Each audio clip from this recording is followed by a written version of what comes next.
I still remember that moment like it happened yesterday.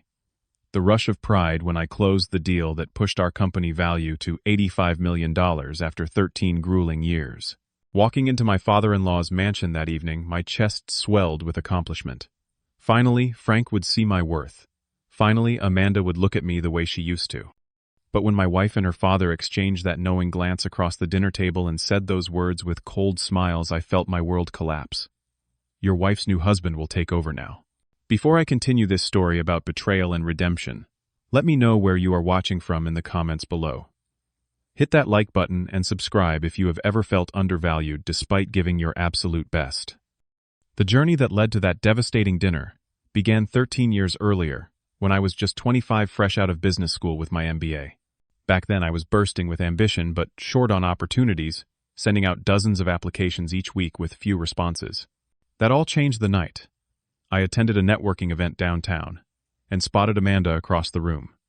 She was stunning in every way, intelligent and warm, with a confidence that drew me in immediately. We connected over drinks, talking for hours about our dreams and aspirations. By our third date, I knew she was someone special. What I did not realize then was how her family connections would shape my entire career path. On our sixth date, Amanda mentioned that her father owned a small manufacturing company that specialized in industrial equipment. She spoke about how her father, Frank Thompson, was struggling to keep the business afloat in an increasingly competitive market. The company had been in their family for 2 generations, but technological advancements had left them behind. At a family dinner shortly after we became official, Frank sized me up with calculating eyes. He was intimidating, the kind of man who commanded attention without saying a word. When he learned about my MBA and my passion for business revitalization, I saw something shift in his expression. That evening, as we sat in his study surrounded by photos of the company in its heyday, he made me an unexpected proposition. His eyes fixed on mine as he said, "I need someone with fresh ideas to turn things around.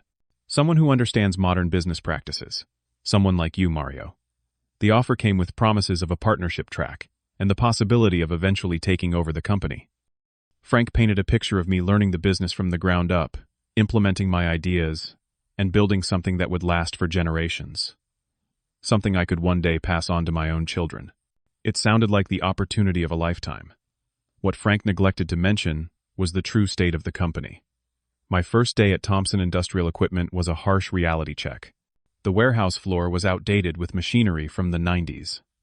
The office computers ran on ancient operating systems. Financial records revealed they were $300,000 in debt with shrinking profit margins year after year. The employee situation was equally dire. Most of the experienced staff had already jumped ship for competitors, leaving behind a skeleton crew of either completely new hires or those too close to retirement to risk starting over. Morale was non-existent, with most people just going through the motions until their shifts ended. Perhaps most challenging was Frank himself. Despite bringing me in for my fresh perspective, he shot down nearly every suggestion I made during those first few months. He micromanaged every decision, from major equipment purchases down to the brand of coffee in the break room. His resistance to change was palpable, but so was his desperation to save his family legacy. Meanwhile, our competitors were thriving. Wilson Manufacturing had recently upgraded to fully automated production lines. Berkeley Industrial had expanded into international markets. We were falling further behind each month, and I began wondering if I had made a terrible mistake.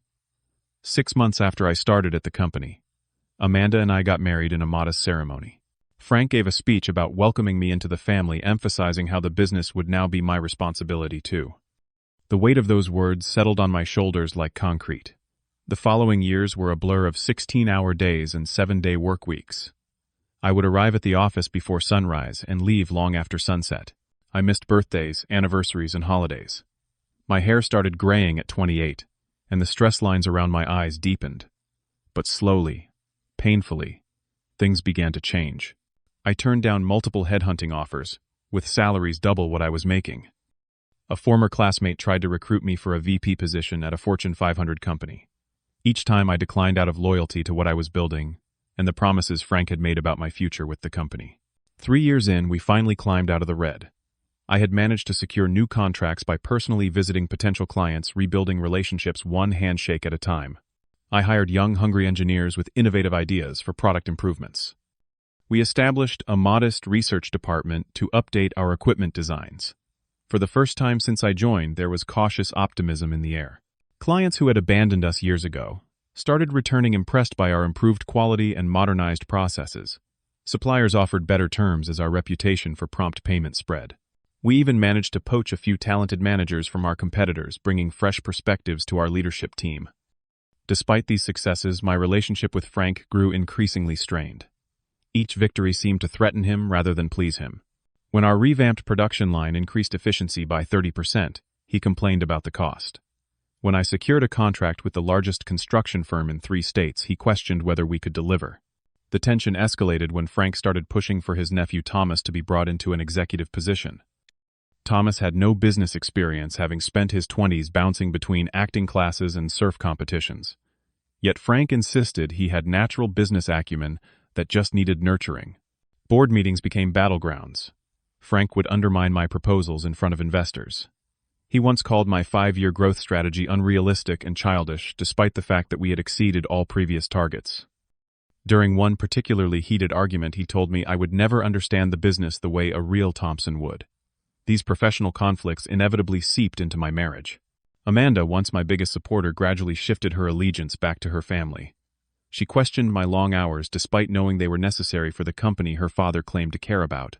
She downplayed my accomplishments while amplifying my failures. Our home became another battlefield. We argued about holiday plans, always centered around her family's preferences. We fought about finances, though my entire career was devoted to her family business. Most painful were the discussions about starting our own family, which Amanda kept postponing because the timing was never right. Amanda began spending weekends away, claiming girls' trips with college friends. Her calls during these trips were brief and vague. She showed less interest in our life together, her affection cooling into something that felt more like tolerance than love. I was becoming a stranger in my own marriage, just as I felt like an outsider in the company I had spent years rebuilding. The situation at work deteriorated further when we lost Westridge Construction, a client representing 15% of our annual revenue. Their sudden departure created a financial crisis that threatened to undo years of progress. In an emergency board meeting, Frank publicly blamed me for the loss, conveniently ignoring that Westridge had been courted by his golfing buddy who owned a competing firm. To keep the company afloat, I took out a second mortgage on our house and put in $200,000 of my personal savings. I did this without telling Amanda, knowing she would object to risking our financial security for her family business. It was during this crisis that Jack Russell entered our lives. Jack was introduced as a business consultant specializing in company turnarounds. Frank brought him in without consulting me, citing the Westridge situation as justification. Jack was everything. I was not smooth-talking, and well-connected with designer suits, and a Harvard pedigree he mentioned in every conversation. From day one, I sensed he had his own agenda. I noticed how Amanda lit up when Jack was around, laughing at his jokes and touching his arm during conversations. I observed the long lunches they took together, returning to the office with inside jokes I was not privy to. Most concerning were the closed-door meetings between Jack, Amanda, and Frank that I was explicitly not invited to. Jack was gradually given authority over projects I had personally developed. Frank justified this by saying Jack brought a fresh perspective, the very thing he had hired me for 13 years earlier. When I objected, Frank accused me of feeling threatened by someone with superior qualifications. The irony was not lost on me. Despite these obstacles, I continued to pour everything I had into saving the company. The personal and professional humiliation fueled my determination to prove my worth. I worked harder than ever, focusing on a potential partnership with Meridian Global, a client that could transform our business entirely. For 6 grueling months, I dedicated myself to landing the Meridian contract. I flew cross-country 12 times, missing Thanksgiving and Christmas with family. I developed comprehensive proposals, staying up until 3 a.m., perfecting every detail. I researched their needs extensively, designing custom solutions that no competitor could match. My health suffered. I lost 15 pounds, and the dark circles under my eyes became permanent fixtures. When Meridian finally signed, it was the biggest contract in our company's history. The partnership would increase our annual revenue by 300% and open doors to international markets we had never been able to access. More importantly, it instantly raised our company valuation to $85 million, more than 10 times what it had been when I started 13 years ago. The night I received confirmation, I sat alone in my office until dawn, tears of exhaustion and triumph streaming down my face. This was vindication for every sacrifice, every humiliation, every moment of doubt. I imagined Frank's face when he realized what I had accomplished. I pictured Amanda looking at me with the pride and love that had been missing for years. This was the moment everything would change. Frank insisted we celebrate with a family dinner at his home. It seemed like the perfect opportunity to announce my success and reclaim my position in both the company and family. I spent extra time getting ready wearing my best suit, and the watch Amanda had given me on our 5th anniversary back when things were still good between us. The atmosphere at Frank's mansion was strangely charged that evening. Amanda was unusually attentive, refreshing my drink, and asking about my day with interest she had not shown in years. Frank was uncharacteristically jovial, raising toast after toast to the company's future. Yet something felt off in their smiles, something calculated in their glances. When dinner was served, I was seated at the head of the table, a position typically reserved for Frank himself. The conversation flowed around business and family with frequent mentions of legacy and future generations. I waited for the right moment to share my news, my hand shaking slightly with anticipation as I reached for my glass to propose a toast. Before I could speak, Frank cleared his throat and stood, his eyes gleaming with something I could not quite identify. "I have an announcement to make." He began, looking first at Amanda, and then at me. "The company has indeed reached an extraordinary milestone, one that calls for significant changes in leadership." I felt a surge of hope. Was Frank finally recognizing my contributions? Was this the partnership moment I had been promised for over a decade? My heart nearly stopped when Frank continued. "Mario has served his purpose in preparing the company for its next chapter. But now it is time for someone with fresh vision to take the helm." Amanda reached across the table, not for my hand, but for someone behind me. I turned to see Jack Russell stepping out from the adjoining room, a triumphant smile on his face. He moved to stand beside Amanda, who was now wearing an expression of cold satisfaction. With their hands intertwined, Amanda looked directly into my eyes for the first time in months and delivered the blow that would shatter my world.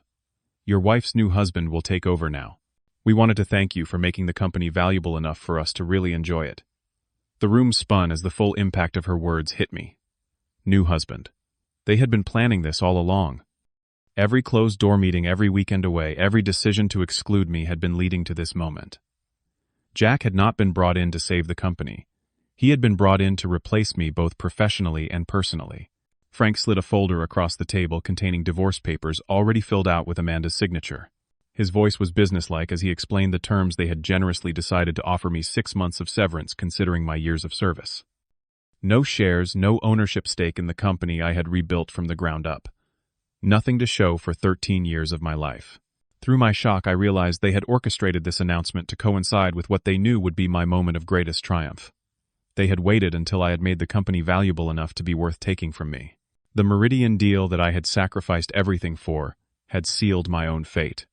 That night was the lowest point of my life. Amanda informed me she had already moved my things to a storage unit. The house, technically owned by her family, was no longer my home. I sat in my car in the parking lot of a 24-hour diner until sunrise, unable to comprehend how completely I had been betrayed by the people I had devoted my life to. Sleep never came, as I replayed 13 years of memories through a new lens. All the times Frank had undermined me. All the family gatherings where I was treated as an employee rather than a son-in-law.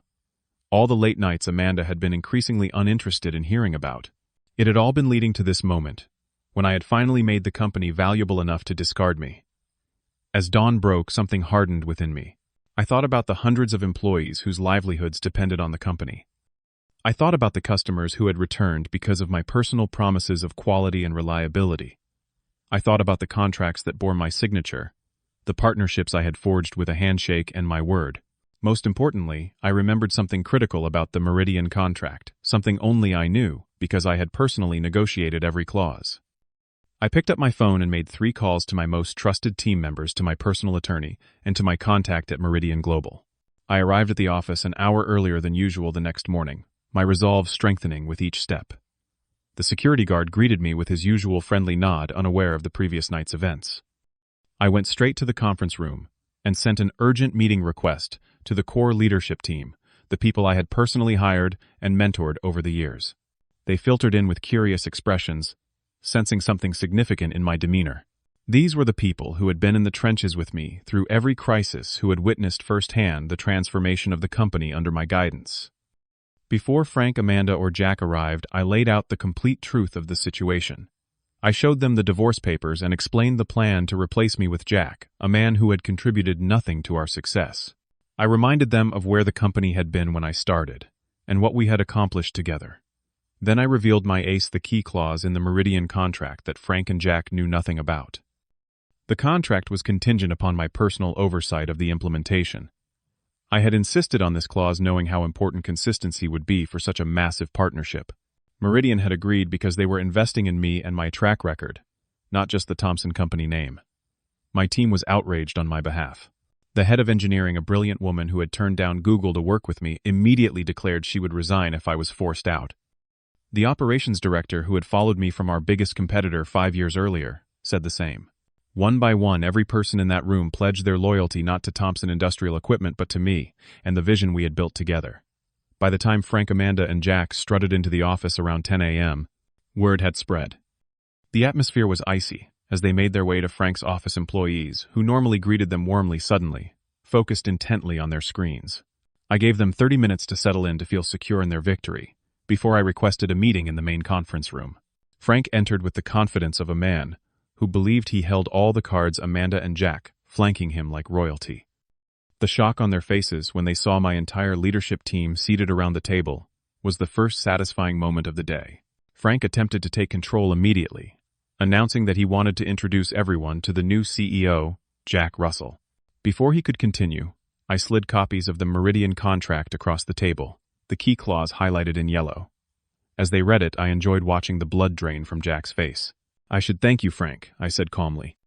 "Last night made me realize I have been undervaluing myself for 13 years. I have given everything to this company, sacrificed my health, my personal life, and apparently my marriage. But I never received the respect or recognition I earned." Amanda started to speak, but I held up my hand. I was not finished. I informed them that I had already spoken with Meridian that morning. They were shocked to hear about the attempted leadership change, and had made their position clear they would only work with me regardless of which company I represented. Then came the final blow. My team and I had spent the early morning hours forming a new company. 8 of my top executives had already signed on, along with 26 key employees from various departments. We would be taking the Meridian contract with us, along with any other clients who chose to follow. Given that I had been the primary relationship manager for most of our major accounts, we expected that would be nearly all of them. The look of utter disbelief on their faces was worth every moment of humiliation I had endured. Frank sputtered about loyalty and legal action. Amanda attempted to appeal to my sense of family.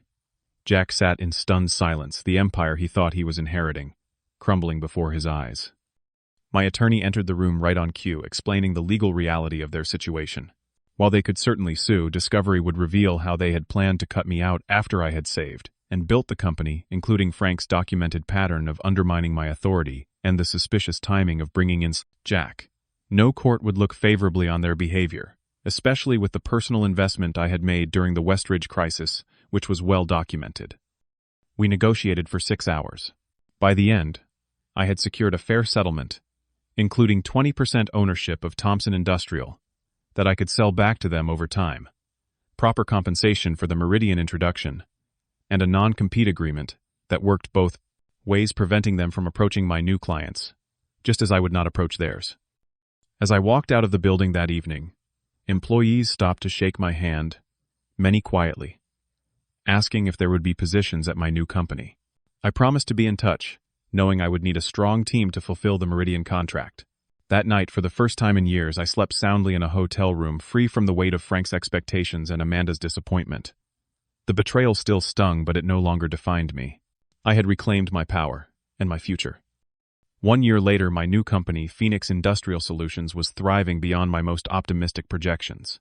We had not only successfully implemented the Meridian project, but had secured contracts with 3 other major international clients. Our company culture, built on transparency and genuine appreciation for talent, attracted the best minds in the industry.